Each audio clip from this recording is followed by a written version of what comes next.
Pengen tahu cara ampuh biar bisa merasa lebih oke sama diri sendiri, sekaligus lebih nyambung sama orang lain. Nah, kuncinya ada di belas kasih, yang bakal kita bedah bareng hari ini. Selamat datang di Hening Sejenak. Kita kali ini mau ngobrolin lebih dalam ya soal konsep belas kasih. Ini bukan cuma soal ya baik hati biasa gitu aja loh. Ada lapisannya lagi nih. Bener banget. Kita bakal lihat gimana belas kasih, terutama ke diri sendiri dulu ya. Itu jadi fondasi buat kita nyambung ke orang lain. Bahkan sampai ke cara kita ngelihat aturan-aturan di sekitar kita. Semuanya nyambung ternyata. Oke, kita mulai dari yang paling dasar deh. Tapi seringnya paling susah nih. Bersikap lembut ke diri sendiri. Kayaknya kita ini sering jadi, kritikus paling pedes buat diri kita ya nggak sih? Tepat. Dan emang bener kalau kita nyalahin diri terus-terusan ya nggak nolong juga. Malah bikin tambah down. Jadi mulai dari belas kasih ke diri sendiri dulu. Nerima kalau kita yang nggak sempurna, itu langkah awal yang penting banget. Ini bukan manjain diri ya, tapi lebih ke bangun fondasi mental yang lebih sehat aja gitu. Menarik. Dan ini nyambung ke poin lain yang juga sering salah kaprah nih. Minta bantuan. Banyak yang mikir, aduh minta tolong kok kayak lemah banget. Padahal di sini dibilangnya justru sebaliknya. Betul, justru pas kita sadar kita butuh bantuan, terus berani minta, itu tanda kita kuat secara mental, sadar diri gitu. Itu nunjukin kita nyaman sama ya sisi rapuh kita sebagai manusia, itu sehat kok. Jadi ngakuin keterbatasan itu bukan lemah, tapi jujur aja ke diri sendiri. Penting itu. Oke. Jadi dari nerima diri sendiri, terus kita lihat keluar ya. Ada ide menarik nih. Katanya, bangun pede itu bisa dari kontribusi ke orang lain. Prinsipnya kayak ngasih lebih banyak dari nerima. Gimana tuh? Intinya sih bukan soal hitung-hitungan ya, berapa ngasih, berapa nerima.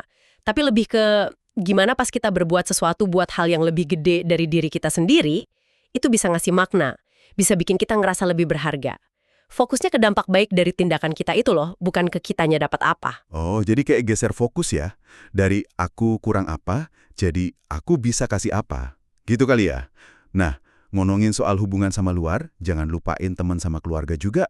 Ini kedengarannya klise banget, tapi ditekankan lagi ya. Banget. Ditekankan banget. Seringkali kita sibuk ngejar macam-macam di luar sana, koneksi yang beneran berkualitas ini malah kelewat. Padahal, ya kondisi kita secara keseluruhan itu bergantung banget sama hubungan yang sehat, yang suportif. Jadi ngerawat hubungan itu ya investasi jangka panjang buat diri Anda juga. Nah, ini nih. Kita masuk ke area yang agak lebih kompleks mungkin ya. Soal cara pandang kita yang bisa jadi masalah. Ada istilah identitas terbatas. Katanya ini akar dari banyak tindakan nyakitin orang lain. Maksudnya gimana sih? Nah, ini jebakan pikiran nih. Kita jadi kaku banget bikin kotak-kotak. Ini aku, ini bukan aku. Ini kelompokku, itu kelompok mereka. Pemisahan mental kayak gini, bikin ada yang lain. The other, gitu. Dan kalau udah ada yang lain, jadi lebih gampang buat kita nggak peduli, atau curiga, atau bahkan ya ngerasa boleh aja memperlakukan mereka dengan nggak baik. Kan bukan kita. Waduh, iya juga ya. Terus penawarnya ada konsep kita semua dari tanah yang sama. Ini maksudnya bukan hubungan darah gitu kan, tapi lebih ke kesadaran mendasar. Tepat sekali. Ini soal kita ngenalin kalau di balik semua perbedaan luar, suku, status, agama, apapun lah itu, ada kemanusiaan yang sama. Ngerasain koneksi dasar ini, kalau kita semua ini intinya sama, itu bisa banget ngurangin dorongan buat nyakitin atau ngerendahin orang lain. Kayak nyakitin bagian dari diri sendiri aja rasanya gitu. Kalau kita bisa lihat kesatuan ini, harusnya kita jadi lebih peduli dong ya sama dampak aturan atau sistem buat semua orang, nggak cuma buat kelompok kita aja. Jadi kalau ada aturan yang nggak adil, nentang aturan itu bisa jadi bentuk belas kasih juga gitu. Belas kasih yang aktif. Tanggung jawab moral juga. Ini belas kasih yang nggak diam aja ngelihat ketidakadilan. Dan ujung-ujungnya berarti penting banget buat ngehargain semua sudut pandang ya. Ngakuin kalau tiap orang, siapapun dia, punya perspektif yang berharga, punya nilai uniknya sendiri.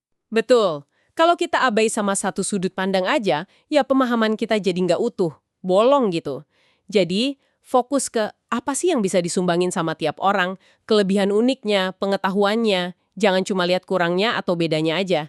Ini inti dari ngelihat nilai asli setiap manusia, buah dari pemahaman kita terhubung tadi itu. Wah, jelas banget ya. Jadi, belas kasih ini ternyata luas banget ya cakupannya.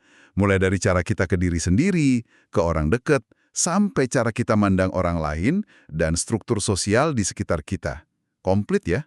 Iya, mungkin sebagai penutup nih ya, ada satu Mhm. hal yang bisa Anda renungkan.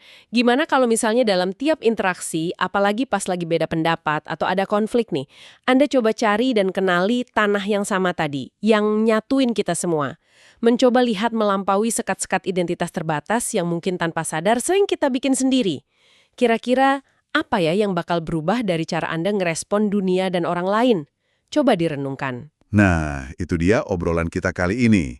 Udah nyimak sampai akhir gini tapi belum follow, subscribe, atau like juga. Wah, jangan-jangan Anda benci kami ya? Bercanda, bercanda.